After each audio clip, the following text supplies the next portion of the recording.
the man of science is blind without diagnostics. What are the most significant challenges you have encountered in translating promising diagnostic research into actual clinical applications? I think this is a very interesting question. I say that because I think technologies are evolving day by day, but I think unless the technology is reaches on ground and delivers, it's not really worth it. So I think there are a lot of challenges. What we look into it, predictive value, got a negative predictive value or a positive predictive, because how well the test impact the clinical decisions by a negative or positive, that's very important factor we always look into it. A faster test today can mean a longer life tomorrow.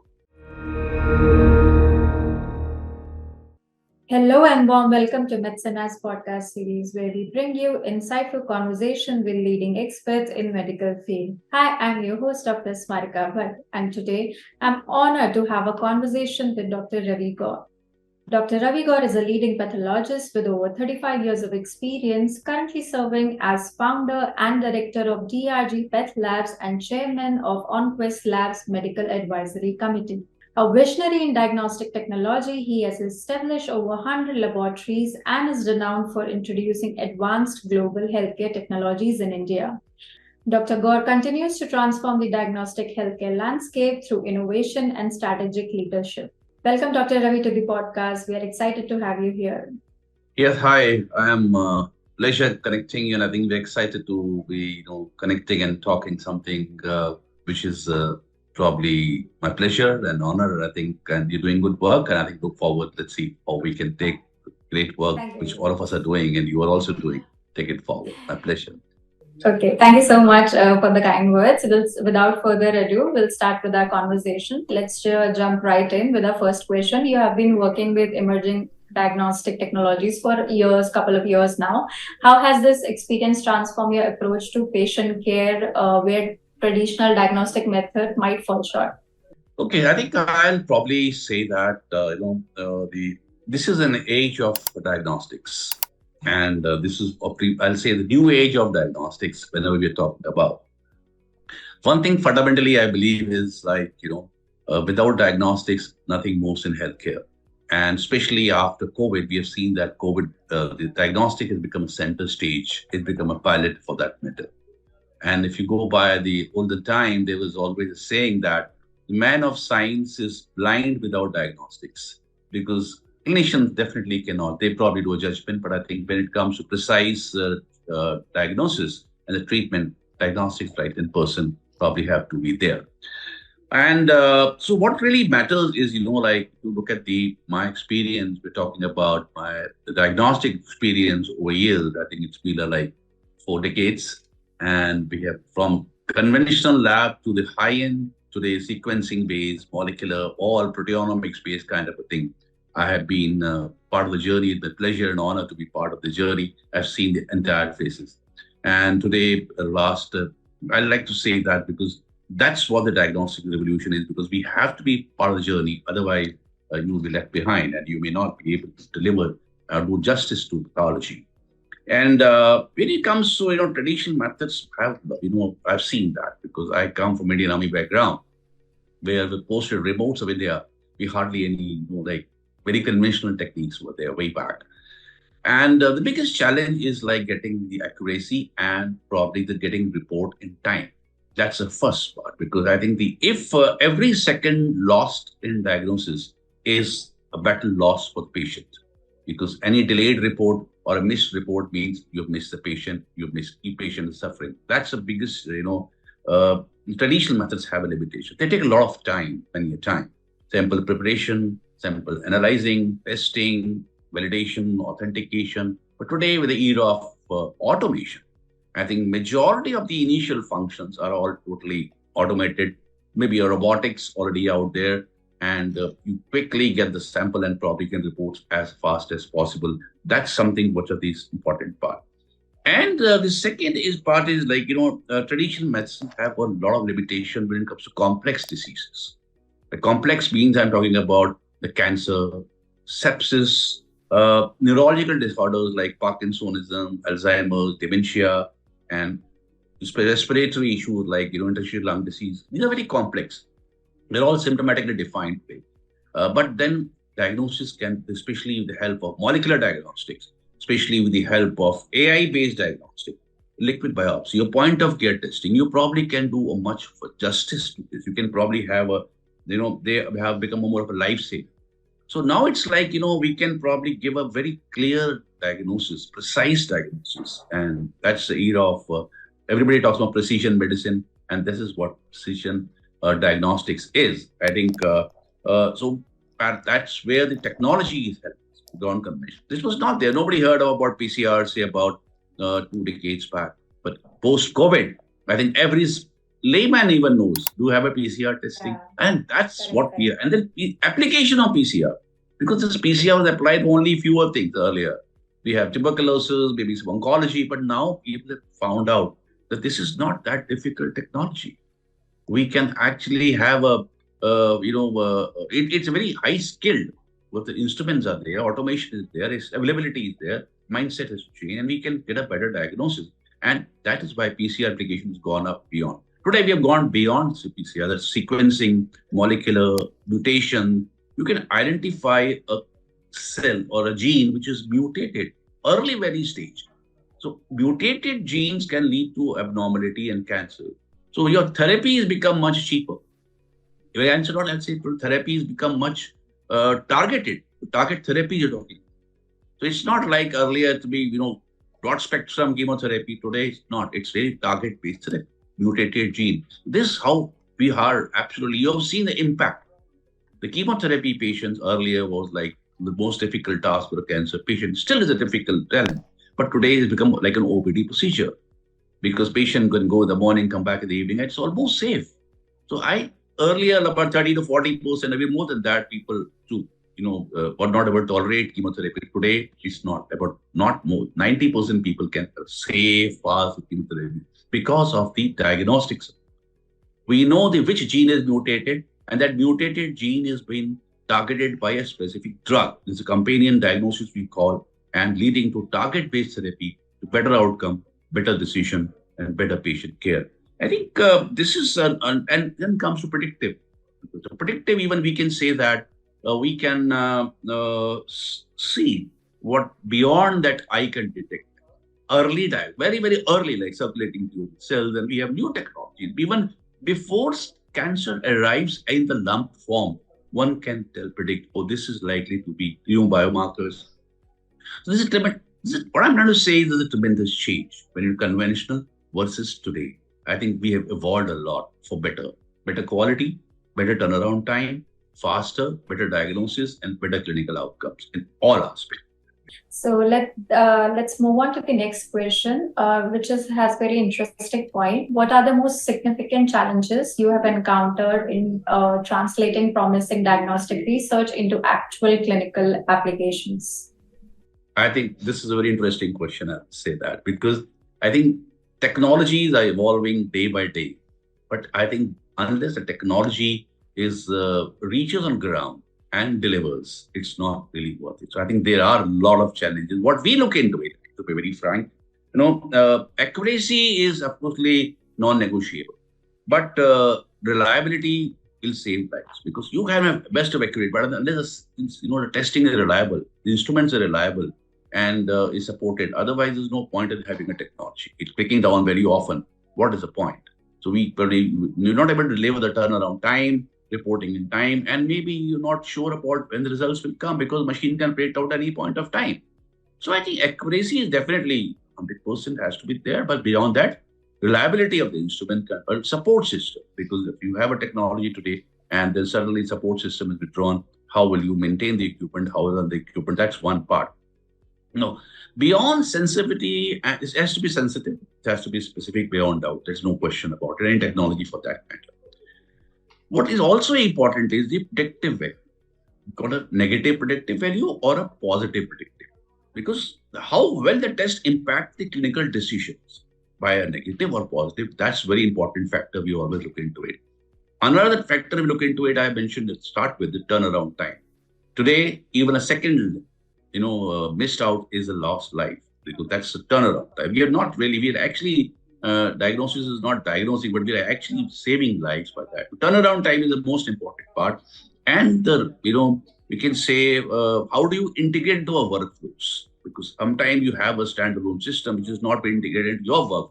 It'll be good setup technology, but it is not integrated. It will not be utilized. It will not be appreciated well. And you have a challenge. Then in repute consistency. The technology has to give a consistent report, not like once, twice. Continuously, the report has to be given. Whatever results come once, twice, is more precise and consistency. That's a pretty important part. Then the cost and clinical impact. I think in Indian healthcare, cost matters a lot because if it's something, maybe we have a wonderful technology in the world, but I think if my patient can't afford it, human being can't afford it, what is the point of having a technology? So it has to be cost effective and with a better clinical outcome. And lastly and most important, it should be today the era of it has got regulatory approvals and data transparency. Now that's mandatory because if it doesn't fit into your system and technology you want to evaluate, if it is not approved by regulatory authorities, then what is the point in evaluating it? You cannot use it. But this is where the challenge lies today is the way the technology is evolving. I think we get rid of technology here, we validate them for specific things, then we make sure that it's implementable in the ground afterwards. But by the time you reach from validation, getting technology validation to actually applying in the ground, and then Okay. everything changes suddenly.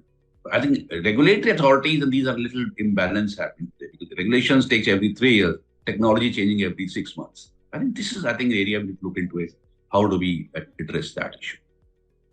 So, that was a very well put together answer. As you have touched upon turnaround time, the technology change, as we know that AI is also evolving in these coming years, and they will continue to grow in the coming years as well. So, how do you balance these AI assisted diagnostic tools with maintaining clinical judgments in accurate time? AI is definitely one thing which can analyze, but but only a doctor can empathize. That's very, very important part. AI can do whatever wonders it can do, but unless there's a human being behind it, doctor behind it, it doesn't work. That's a fundamental. So AI is a powerful ally, but not a replacement. And the real balance is now, how do you balance it out? Balance is the AI can be used the speed of analyzing, because reasoning. You take two, probably your brain takes some time, you read, you analyze, but AI can probably assimilate a lot of information, data, and give you a better analysis. That's fundamentally better than that. Then it probably retains the improves your clinical acumen because you may be missing out. Because ultimately, human beings are human beings. You remember everything. You can't remember most of the things most of the time.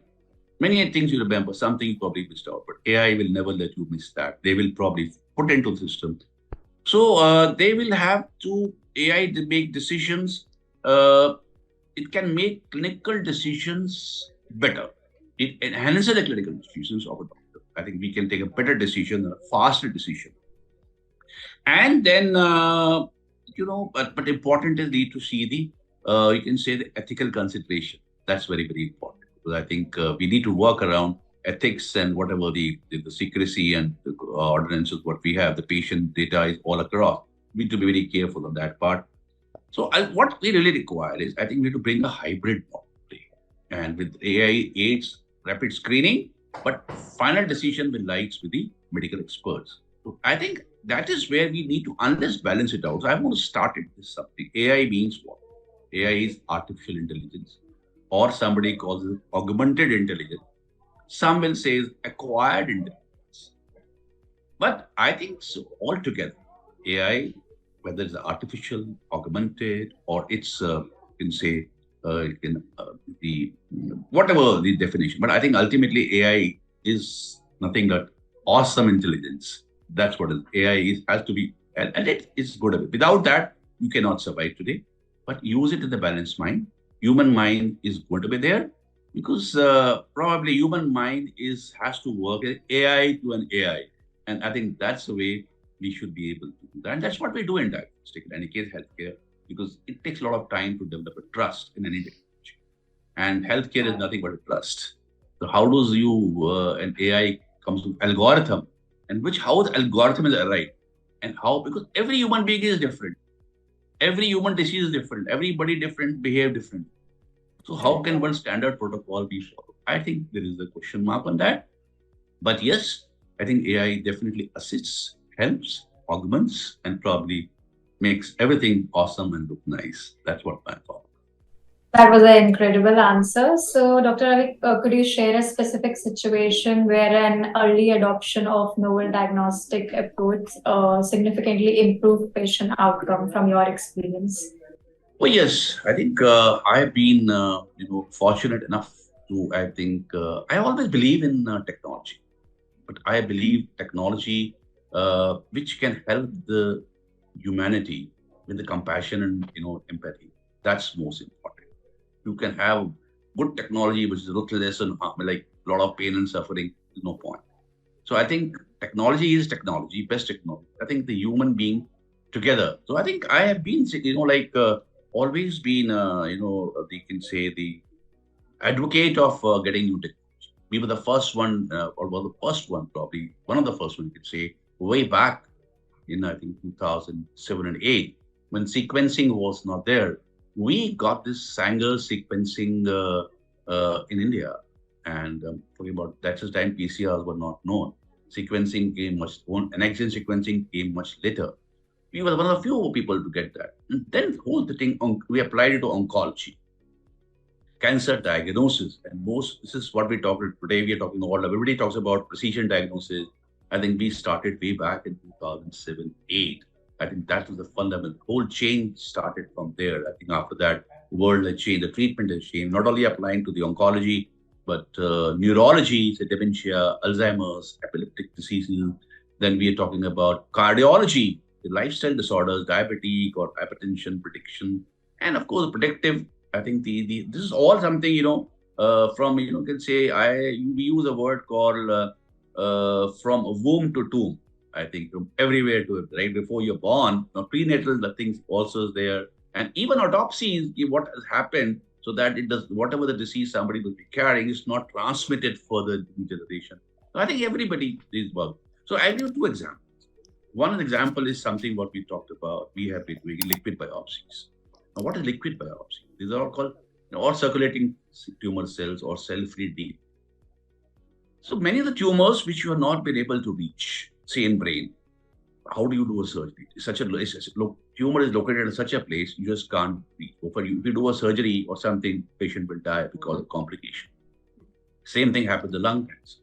The lung cancer, the tumor is such a small nodule or so diffuse, you're not able to pinpoint and locate. You can't do open heart surgery, kind of open lung surgery, whatever. There's no point in doing that because we don't know. So I think this liquid biopsy is something we take these fragments of the tumor fragments for cell-free DNA, what we talked about. That's probably from the blood sample.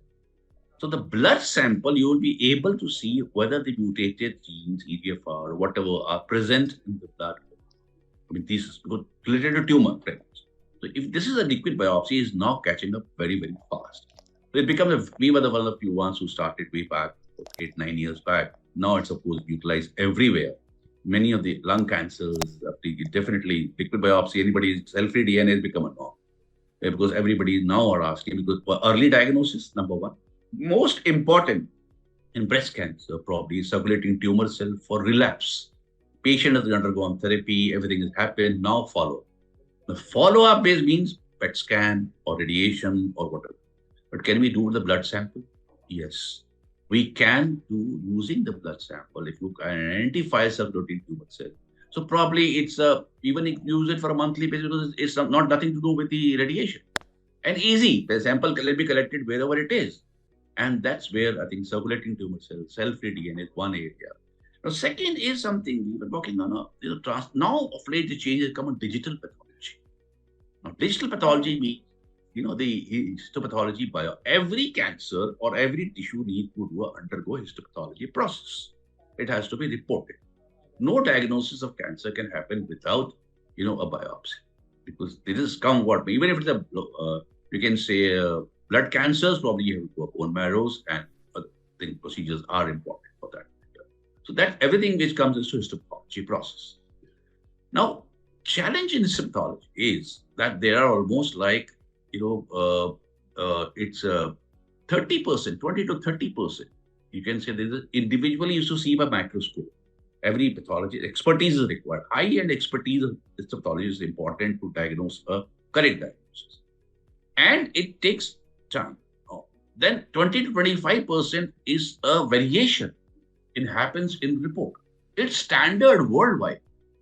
That is why when you talk about your oncologist, you go to a cancer, he will say, okay, this is opinion. He will always ask, the standard protocol was still followed, get a second opinion on the slide. Now, second opinion on the slide, because there may be some variation, whether grading or staging, whether it's grading or dysplastic features, 1, 2, 3, whatever it is. Or could be a different diagnosis also sometimes. So this variation can be actually now it takes a lot of time. It takes almost like 3 to 4 weeks before a patient applies. And in such cases, clear cut is fine. In such cases, you have, or unless you have in a hospital where 5 pathologists sitting across, they can find. But when India has a shortage of pathologists, they hardly get it. And they're rare tumors. So in the smaller town, tier 2, tier 3, even a bigger town, like probably hospital can't afford to have full-time pathologists because that workload doesn't exist. So the slides can be scanned. Today, it's a digital pathology, the whole slide scanners. The whole slide can be scanned like radiology. Scanners, slide, which now there's nothing like microscope. Images, then it's uploaded to the cloud. And wherever this is, across the globe, whosoever is a subspecialty, a neuropathologist, or a nephropathologist, or a gastropathologist, or super specialized pathologist of particular that specialty. There's a huge shortage of super specialty in pathology. You don't find neuropathology, maybe limited 20 neuropathologists in the country. Now, how do you do that? Or you send the slides all the way and come back. But here, you have the slides today, you have reported it, scan it, takes about 7 to 10 minutes to scan, upload it, and call the doctor. And the two of them together probably can report it. And this is a revolution. We are doing that kind of thing. And with this digital adoption of digital diagnosis is becoming faster, better, more, like subspecialty wise defined. This is a very, very important technology we're using. And I think Western world has already adopted it. India is going to take time because there has always been a challenge of infrastructure, scanners, cost, and adoption and training. But sooner or later, I think, we will require a digital pathology helping out as an assistant to a proven histopathologist. So as an assistant to a histopathologist, I think digital pathology is a very, very important role. And I think you may miss out sometimes. It sends you an alert. I am reported, but probably I've seen 40 slides a day. I missed out 1 point. Immediately it gives you an alert. Oh, you have missed out this. Please go back and have a look. I think these are two important things. And I think, again, I'll create the same thing. A faster test today can mean a longer life tomorrow. I think that's a very, very important part. And the whole focus is on faster accuracy, and ultimately we need to have arrived at the thing which is beneficial to everybody. That's what my point. And thank you to our viewers for tuning in. And remember, if you are a healthcare professional who is eager to delve deeper into medical topics or have questions, do not hesitate us to join on MedSynapse platform. MedSynapse platform is not just a resource, it's a dynamic space where you can connect with your medical peers, participate in meaningful discussions, and contribute to the ongoing evolution of healthcare. So until next time, stay tuned, stay healthy, take care.